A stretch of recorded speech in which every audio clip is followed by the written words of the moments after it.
the local legend Sunraysia Safari for 2022 was back on track. After 2 forced lay days, everyone was itching to head out back once again. Our lone Kiwi Tony Rudder knew his over 45s class lead was slim. 2 seconds over. We've got 220k a special for the next stage. Puts the pressure on, doesn't it? Hey mate, I just got to ride like I do. Mark Blake, though, was optimistic. Anything's possible. I know definitely with bad navigation you'll lose a lot more than that. That was the lesson from the first day. Our lead four-wheel rider reckoned the conditions would suit the quads. Absolutely perfect. Can't wait, to be honest. We had a couple of days rest because of the rain, so just pull up and spin a few yarns around the fire and get out there and have a bit of fun today. No fun though for Peter Caldwell, stuck between the 2 fastest quads. I haven't had much experience around quads yet, so I think they will be. Like the tracks are some of them fairly tight, so trying to get around is going to be hard. Dr. Bill Monkhouse came with a small but well-equipped team. We carry our own medical team, our own service team, we carry everything ourselves. And the car was small too. The little car loves those long stages. It actually goes probably a bit faster in a long stage than a short stage.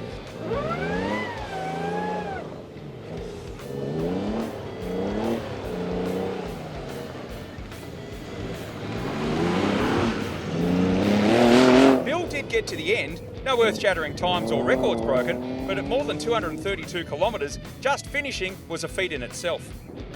Down amongst the tail enders are David Stewart and Chris Clark in the Datsun 260Z. They'd already spent some of leg 1 off course, which was picked up by RallySafe, but were hoping today would be better. We did get a little bit of a note and I thought, what the hell's that? And she came up red and yellow and all sorts of things. So I thought, oh no, we better have a turn around here and go for a look for the right road. It's good fun. Yeah, it's new to me too because I've navigated for Graham for a long time, but haven't had a lot of experience driving off-road. There was plenty of experience in today's stage though, and the Z would successfully complete the longest safari stage to date.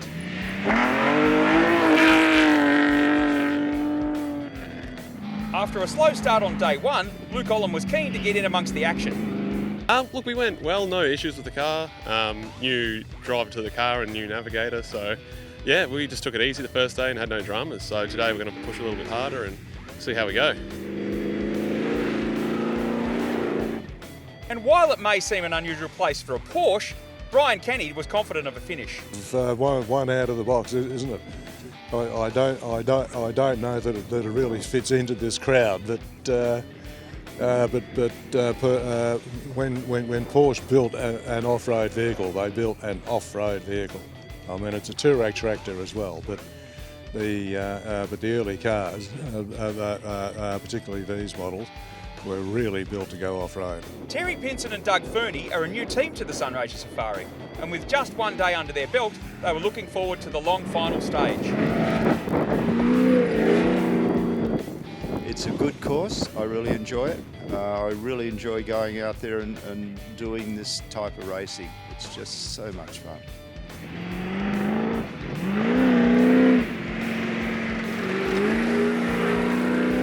100 kilometres we usually think is a pretty long stage, so this will certainly be interesting today to test how we all go on our stamina, etc. So it'll be good. It was good all right through the water, but soon after, the Commodore Ute cried enough.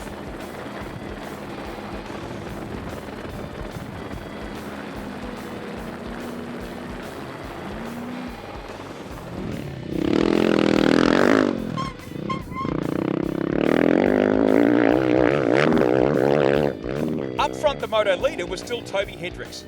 From start to finish, he's led the way, and as expected, he was elated to cross the line first. Relief. Good to get a few Ks under the belt today and, yeah, make something of the conditions, but that was awesome. It was a Hendricks 1 too, with older brother Bo next home.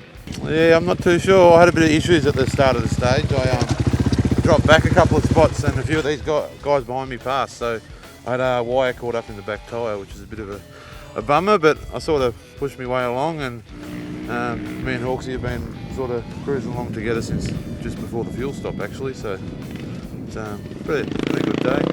Nathan Hawkes couldn't catch the Hendricks brothers, but he was chasing third-placed Matt Gillespie. That was brilliant. That was much better than the first day. but I know I needed to pull a gap on Gillespie, so hopefully I've done a big enough gap and we might get on the podium. He did make the bottom step of the podium. Matt Gillespie had issues and dropped off the pace.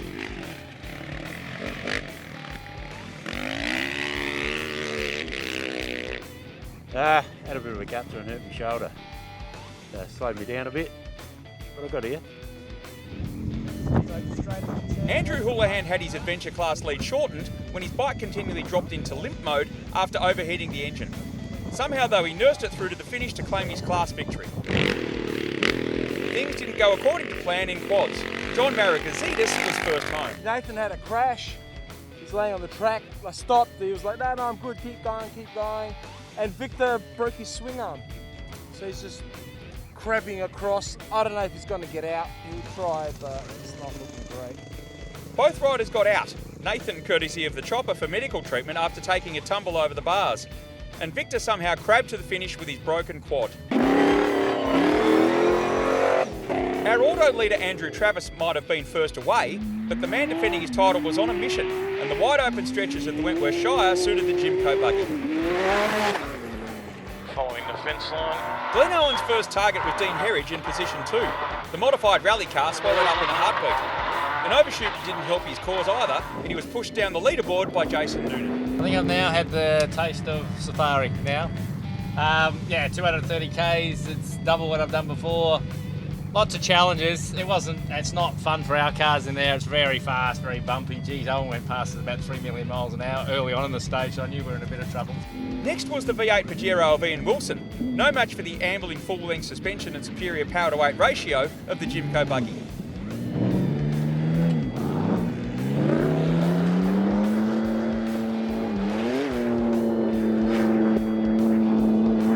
It wasn't a stage that suited our car, but we sort of made do as best we could. Yeah. It was very fast and open, and the buggy, I don't know how many K in the buggy caught us.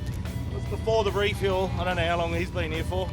But Glenn and Jack Owen had been there long enough to secure the auto win. Heavy? That was fun. Yeah.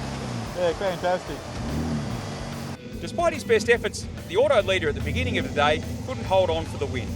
Suited the buggy that stage, big long straights. Yeah. We got a bit of tow out in the rear, so I was fighting with it most of the way. But we had a pretty clean stage. I couldn't go any faster, so we'll see who gets the chocolates. The chocolates go to the defending champ Glenn Owen and son Jack in his first outing.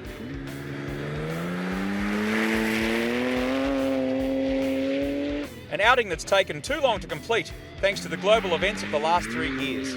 Hopefully, the next local legend Sunraysia Safari isn't another 3 years away. Final word goes to Jason Mitchell, which might just sum things up for anyone considering entering the best cross-country rally in Australia. It's a beautiful stage. I wonder if Troy will let us sneak back to the start and do it again.